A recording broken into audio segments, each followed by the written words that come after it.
Whispers behind her back. The red carpet shimmered like a river of fire under 1,000 flashing lights. Celebrities smiled for cameras, their faces painted with makeup and secrets. Behind the crowd, just outside the velvet rope, stood a young girl with trembling fingers and borrowed shoes. Her name was Ana de Armas, and this was the moment she had dreamed of since she was a child. But dreams didn't prepare her for whispers. She's just a pretty face. Wasn't she cleaning? Floors in Cuba? Probably slept her way into Hollywood. Those words didn't come from strangers on the street. They came from assistants, gossip columnists, and even quiet actors who smiled in public but sneered in private. Ana heard them. Always. She kept walking. Her dress flowed like moonlight, and her eyes held back tears. She smiled for the cameras, even when her heart begged her to run. From across the carpet, Keanu Reeves watched. He wasn't smiling. He had been in the industry long enough to recognize cruelty dressed as charm. He saw the way people stepped aside just enough to make her feel invisible. He noticed how interviews skipped over her or asked cruel questions about her accent and background. That night, Ana sat 3 rows behind Keanu at the premiere. She wasn't a big name yet, not enough for the front. She held her breath during the movie, knowing people were watching her more than the screen, waiting to pounce on a mistake, waiting to confirm the rumor that she didn't belong, but she was perfect. Every scene she touched came alive, soft but strong, vulnerable but fierce. And when the credits rolled, the room clapped, lightly, politely, without heart, until Keanu stood up and kept clapping. His hands struck louder than the rest. His expression was calm but full of purpose. Slowly, the rest of the room followed. The clapping grew. People looked at each other, confused, then curious, then impressed. Maybe they missed something, they thought. Maybe they were wrong. After the screening, a young journalist approached Keanu. Her voice was sharp, like someone who had memorized every tabloid line. "Keanu," she said, "don't you think Ana de Armas is a bit overhyped? I mean, she doesn't even come from a film background." Keanu looked at her. No anger, no sarcasm. Just quiet power. "Do you know what kind of strength it takes," he said, "to come from nothing, be mocked at every step, and still walk into this room with grace?" The journalist blinked. He continued. "If that's not talent, if that's not worth your respect, then maybe the problem isn't her background. Maybe it's your perspective." There was silence, real silence, the kind that sinks into skin and stays there. Ana, standing a few feet away, heard every word. For the first time in months, her shoulders lowered just a bit. Not in defeat, but in relief. Someone had finally said what she couldn't. Someone who mattered. That night changed something. Keanu didn't do it for attention. He didn't tweet about it or mention it again. He simply walked beside her as they left the theater, ignoring the cameras and stares. He didn't need to say anything more. But Ana knew. He saw her. Not as a project, not as a face, but as a person who had earned her place. The next morning, a headline on a blog read, "Keanu defends Ana de Armas against cruel comments, says one line that silences critics." The article went viral, and it was only the beginning. Ana's phone buzzed non-stop. Messages poured in, not just from fans, but from girls across the world. Girls who came from small towns, poor homes, different countries. They thanked her for standing tall. And they thanked Keanu for reminding the world what true respect looked like. But behind the fame and applause, Ana still carried the past, a childhood of broken sandals and late-night power outages in Havana. Hours spent watching bootleg DVDs and dreaming of faraway cities. A mother who sold jewelry to buy Ana's first acting class. A border guard who laughed when she said she wanted to be in Hollywood. And worst of all, voices in her head, echoing every insult she'd ever heard. Keanu noticed it. During a quiet break between filming, He found her sitting alone on a rooftop. She stared at the city lights below, quiet, almost fragile. "You okay?" he asked gently. Ana nodded but didn't look at him. He sat beside her and waited. Finally, she whispered, "Sometimes I feel like I'm just pretending to belong here." Keanu looked at the skyline. "Pretending doesn't get you to this rooftop. Surviving does." She turned to him. He added, "You're not pretending, Ana." "They are. Pretending they didn't see your power. Pretending their comfort came from their own strength." She bit her lip. "They still talk, though, about where I'm from, who I used to be." He smiled. "Good. Let them. It means they're looking up." And for the first time in a long while, Ana laughed. Not a nervous chuckle. Not a polite giggle.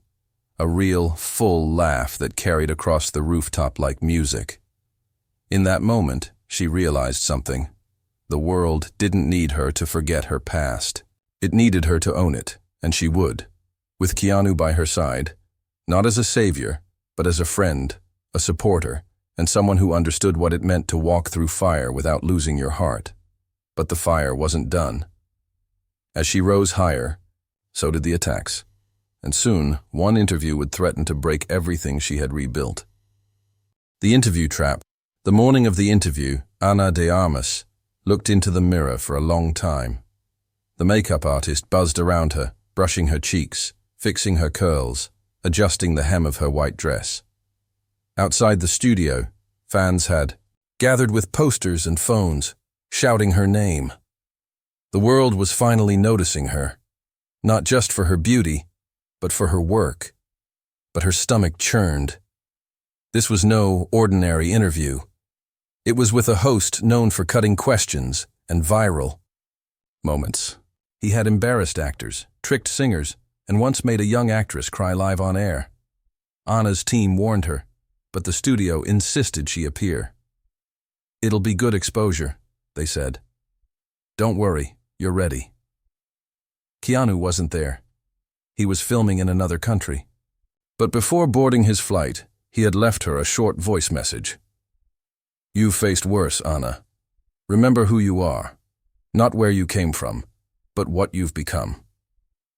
That stayed in her mind like a heartbeat. When the interview began, everything felt normal. Laughter, smiles, easy jokes. The host praised her role in the recent film. He complimented her voice, her eyes, even asked about her favorite food. The audience chuckled. Ana relaxed a little. Maybe this wouldn't be so bad. Then it came. A smile stretched across the host's face, the kind that meant trouble. "Ana," he said, "you've come a long way. From Cuba. Cleaning houses, right? Tell me, how does it feel pretending to be someone important?" The air dropped.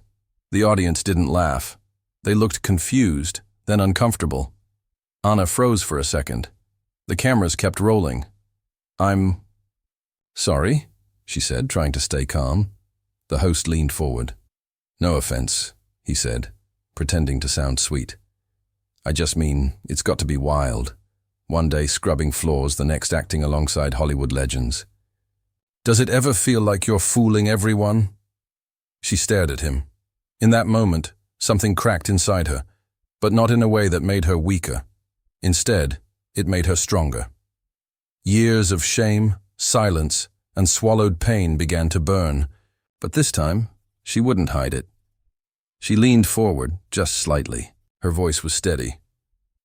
"I did clean floors," she said. "I also learned English from watching old DVDs with no subtitles. I memorized monologues under candlelight. I walked to acting school because I couldn't afford the bus.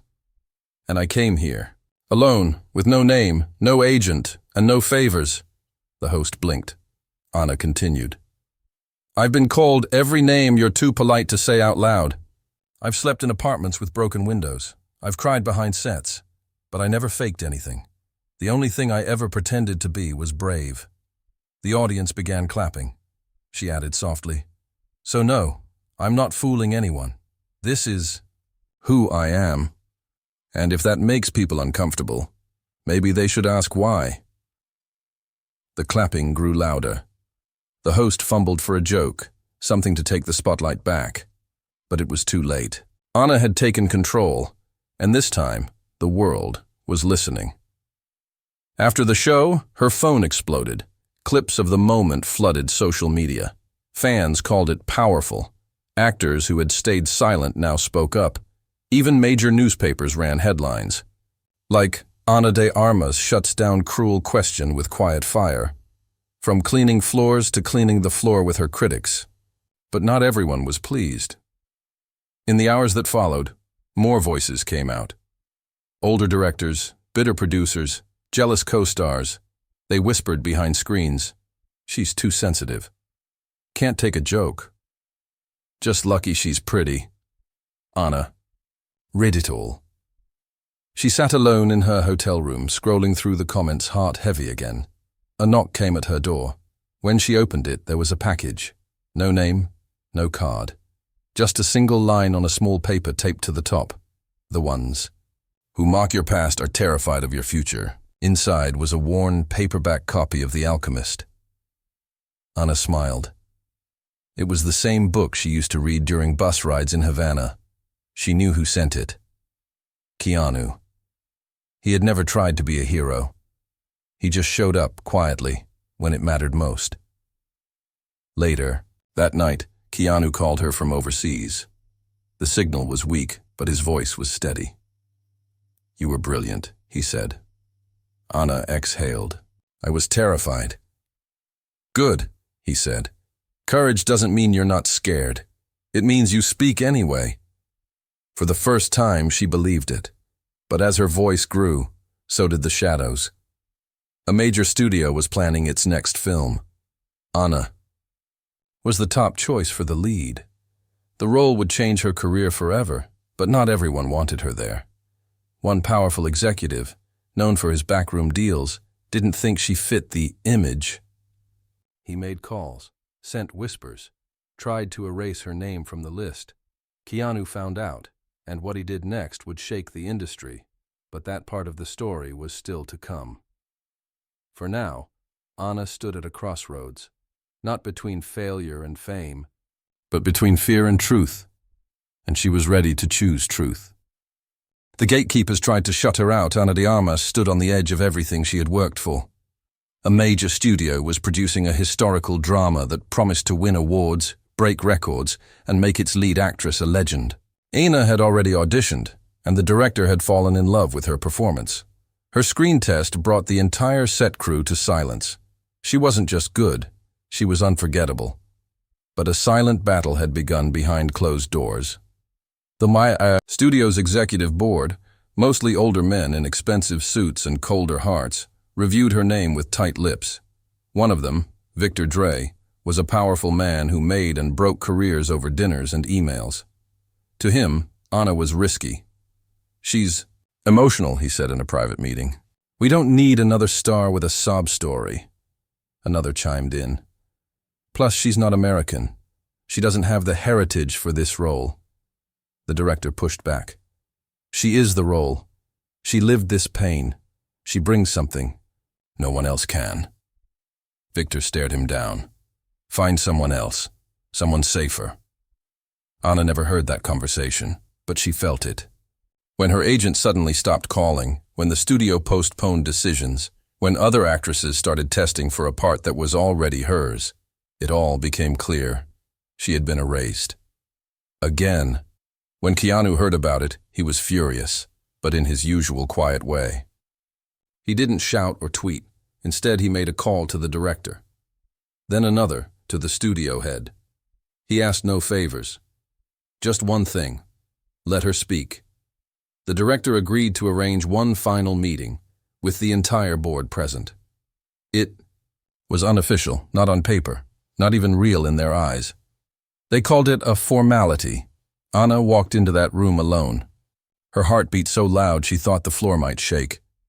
12 men sat around a glass table. Cold eyes, folded arms, silence. Victor didn't even look up from his tablet. The director nodded to her. "Go ahead, Ana." She didn't read lines. She didn't cry. She didn't try to impress them. Instead, she stood still and spoke softly. I know I don't look like what you expected. I know I wasn't born in Hollywood or raised on red carpets, but the woman in your script, she's someone who lost everything and kept going, who was told no 100 times but still walked forward. Some of the men shifted in their seats. Ana continued. If you want someone who understands her, I don't have to act. I am her. The room stayed quiet. Then finally Victor spoke. Your story is touching, he said, voice sharp as glass. But this isn't charity. It's business. And business needs faces that sell tickets.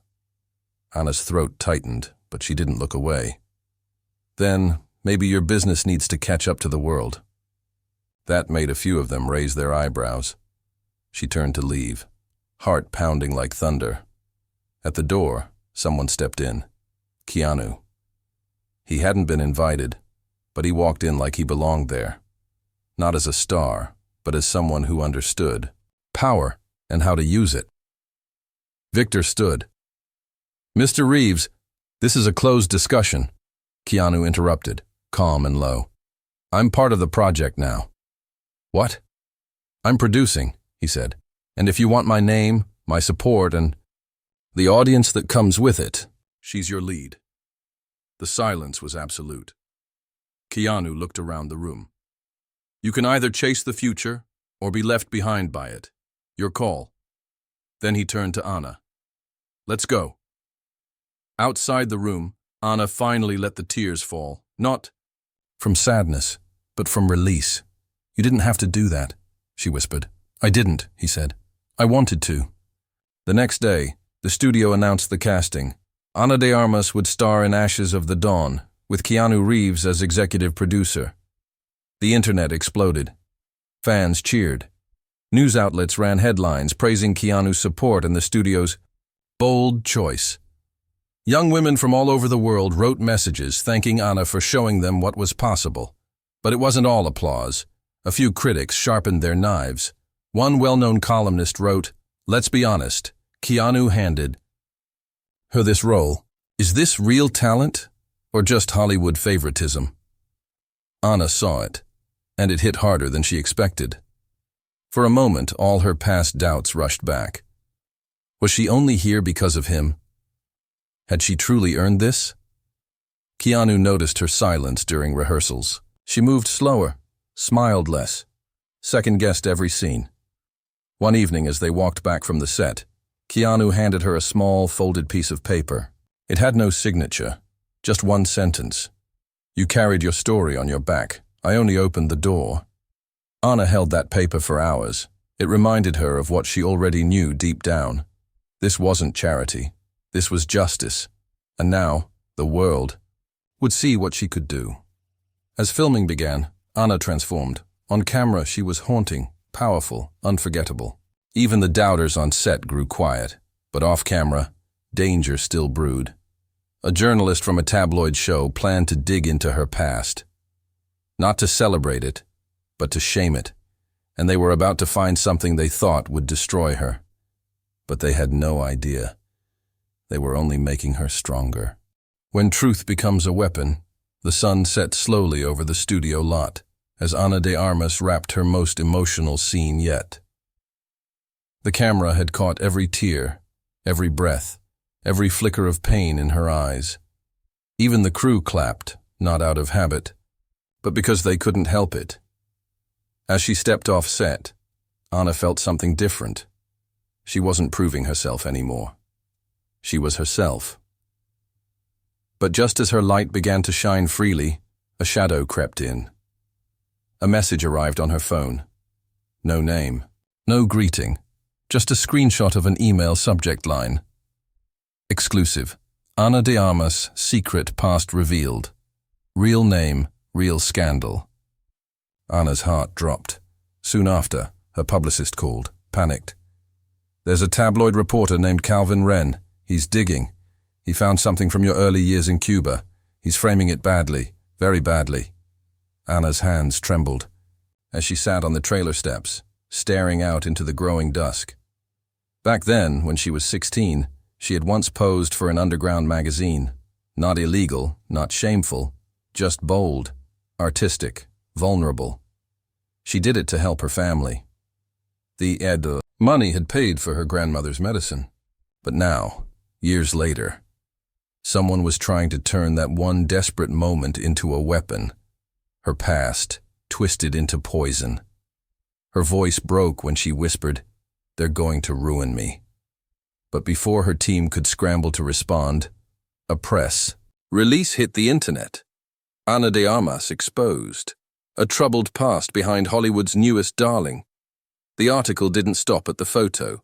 It questioned her character, hinted at rumors, and cruelly called her a fabricated dream built by better men. Keanu saw it too.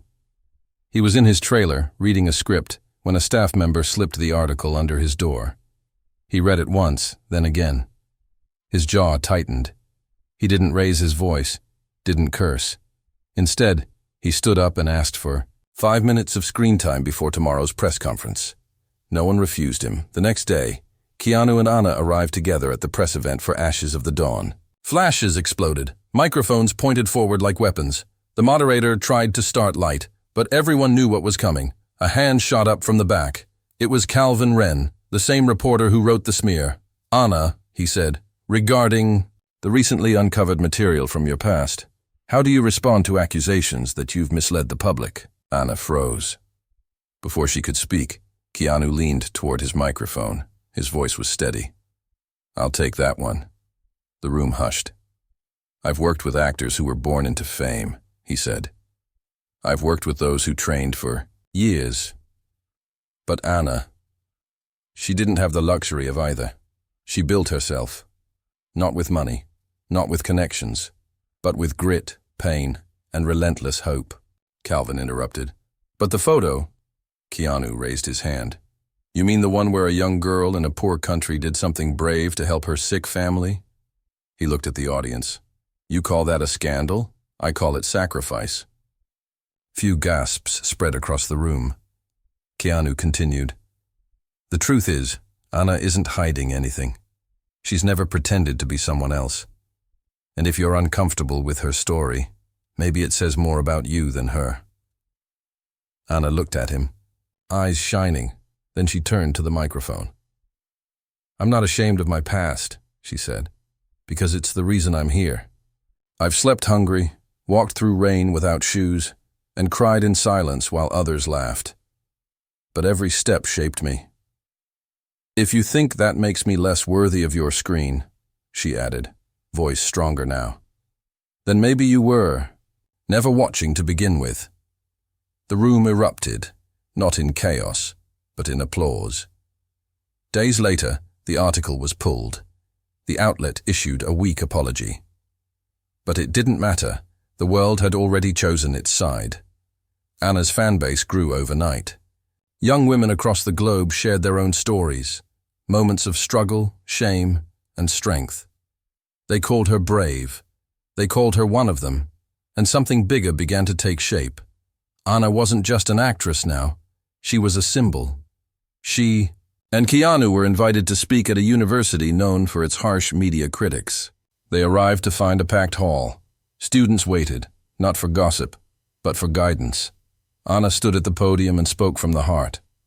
"The world will try to use your past against you," she said, "but you don't owe anyone a perfect beginning. Just an honest one." And then came a voice from the crowd. "What if you fall again?" Ana smiled. "Then fall with grace, and rise with fire." Keanu chuckled beside her. "Or," he added gently, "you call someone who's walked that road before, and let them remind you who you are." The hall gave a standing ovation. But success didn't come without cost. As Ashes of the Dawn neared release, pressure mounted. Insiders whispered that if Ana failed at the box office, it would confirm every doubt. They watched her closely, waiting for a crack. And one night, it came. Ana disappeared. She missed rehearsal, missed calls. Her team couldn't find her. Even Keanu grew worried. He drove across the city until he found her sitting alone in a quiet chapel near the hills. No lights, no cameras, just candlelight and silence. She didn't speak when he walked. No, he sat beside her on the bench. Finally, she whispered, "What if they were right?" He didn't ask who they were. He knew. "They aren't," he said simply. "But what if I fail?" He turned to her. "Then you fail standing tall, with every girl who ever felt invisible standing behind you." Ana cried that night. Not from fear, but because she finally understood something. This wasn't just her fight anymore. It was bigger than fame. It was about all the ones still hiding their truth. All the ones still afraid of not being enough, and she would not let them down. The night that changed everything. The world had waited for months. Trailers of Ashes of the Dawn flooded the internet. Clips of Ana's haunting eyes and Keanu's quiet strength spread like wildfire. Critics guessed, fans debated, and journalists circled like hawks. For some, it was just another film. For Ana de Armas, it was everything. She walked the premiere carpet with Keanu beside her. The lights flashed like thunder. People screamed her name. Real fans this time, not just cameras. Looking for scandal. She wore a deep green dress, handmade by a young designer from Havana. Her heart beat fast, but steady. The theater filled quickly.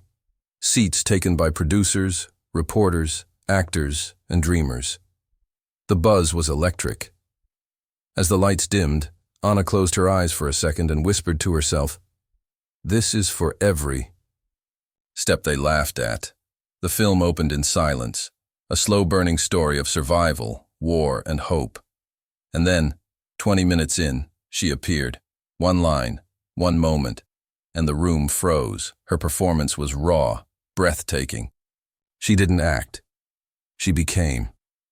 Every movement, every silence, every tear came not from training, but from truth.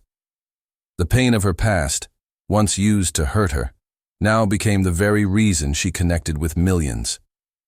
Keanu, who watched from 2 rows behind her, saw the crowd react. There were gasps, tears. People leaned forward. No one moved. When the credits rolled, silence followed. Then came the standing ovation, louder than before, longer than expected. Keanu stood up first, again, and clapped with quiet pride. This time, no one hesitated to follow. Ana stood slowly, eyes wide, trying to hold in her tears. But she couldn't, and she didn't need to. After the premiere, as the press rushed forward, Ana gave only one statement. "Thank you for letting me be seen." But it wasn't over. The following morning, Ashes of the Dawn shattered records. Biggest opening night for a historical drama. Highest-rated female lead debut. Social media overflowed with hashtags like Sheernedit, Anastans, and Past Not Shame. But not all were ready to celebrate. One older critic posted a bitter tweet. "Ana de Armas gave a strong performance, but let's not pretend she's Hollywood. Royalty. She got lucky. Keanu saw it." He didn't reply with words. He posted a photo of her from set. No makeup, sun in her eyes, holding a script soaked in tears, captioned simply, "Luck didn't bleed for this role." She did. It went viral in minutes. Within days, Ana was invited to speak at the Global Women in Film Summit. She hesitated, nervous to speak not as a character but as herself. Keanu called her before the event. "Tell them the truth," he said. "What if they don't like it? Then you're not their story. But you'll always be someone's hope." At the summit, she stood in front of hundreds of women from all over the world. Her speech was not rehearsed. It was real. "They told me I wasn't enough. Too foreign. Too emotional. Too complicated. They told me to hide my story, clean it up, make it softer. But I decided to let it speak for itself." The audience leaned in. "Our pasts aren't stains," she said. "They are maps. Every scar, every stumble, every sacrifice had brought us here." Thunderous applause. A young girl from Morocco cried openly in the front row. Ana stepped down from the stage with her heart lighter than it had ever been. Later that night, she met Keanu for dinner at a quiet corner table in a tiny restaurant, far from the noise of Hollywood. She smiled at him across the table. "You've been quiet lately." He sipped his tea. "You didn't need my voice anymore." Ana looked down. "But I still needed your presence." He nodded. "Always." A moment passed. Then she asked, "Do you think it'll last? This success?" Keanu looked out the window. The world forgets faces, but it remembers truth, and yours is too loud now to ignore. Ana leaned back. Her soul finally felt full, not with fame, but with purpose. But she didn't know what was coming, because days later she received a call, not for a role, not for an award, but for something she never expected, something that would change not just her life, but the lives of thousands of girls across the world. From pain to power, the call came on a rainy morning. Ana de Armas had just finished breakfast when her phone rang. The voice on the other end was calm, respectful, and direct. "Miss Ana, this is the United Nations Women's Council. We'd like to formally invite you to speak at the World Summit for Girls' Education." Ana froze. The summit was not about movies, premieres, or red carpets.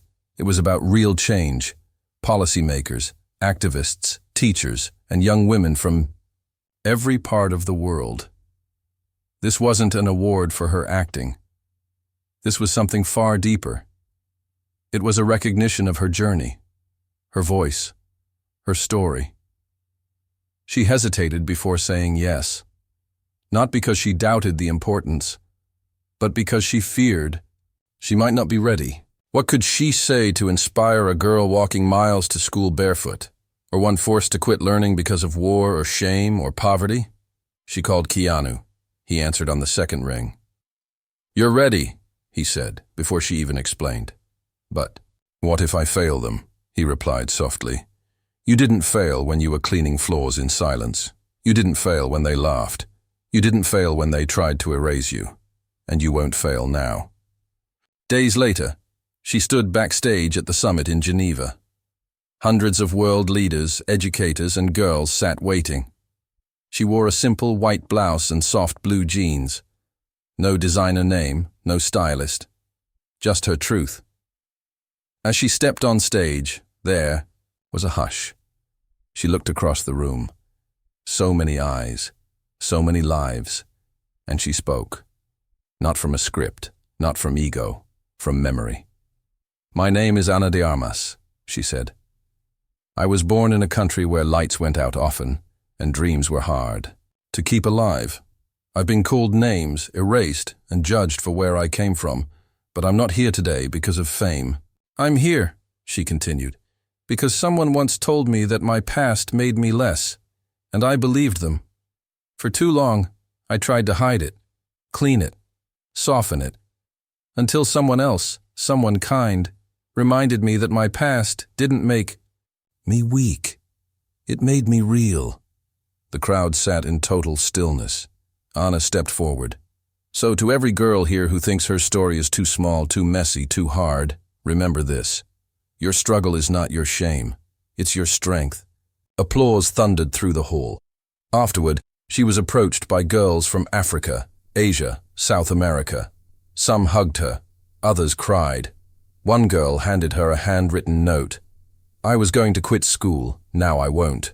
Ana held that note against her heart for a long time. When she returned to Hollywood, everything had changed, but not in the way she once imagined. Sure, the studios now called her first. Directors praised her. Awards poured in, but what mattered more was the letters, the schools that invited her, the girls who emailed her stories, the teachers who used her speech in classrooms. Keanu invited her for tea one afternoon in his quiet home. "So," he said, "are you proud of the star you've become?" She laughed gently. "I'm not chasing stars anymore." "Then what are you chasing?" Ana looked out the window, where a tree swayed slowly in the breeze. "Voices," she said. "The ones still afraid to speak." Keanu nodded. his smile full of pride. A few weeks later, the Academy Awards arrived. Ashes of the Dawn was nominated for Best Picture, Ana for Best Actress, Keanu for Best Supporting Actor. It was the first time Ana walked the red carpet without fear, not because people finally loved her, but because she finally loved herself.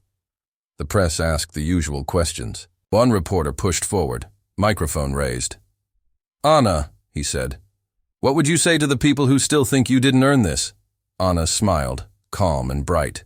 She pointed gently to her chest. "I'd say they never walked with me." When it rained, and she turned away, stepping toward the theater with her head held high. Keanu followed, just a few steps behind, not as a guardian, not as a shield, but as a witness to the rise of a girl who was once mocked, and who now moved entire worlds with her story.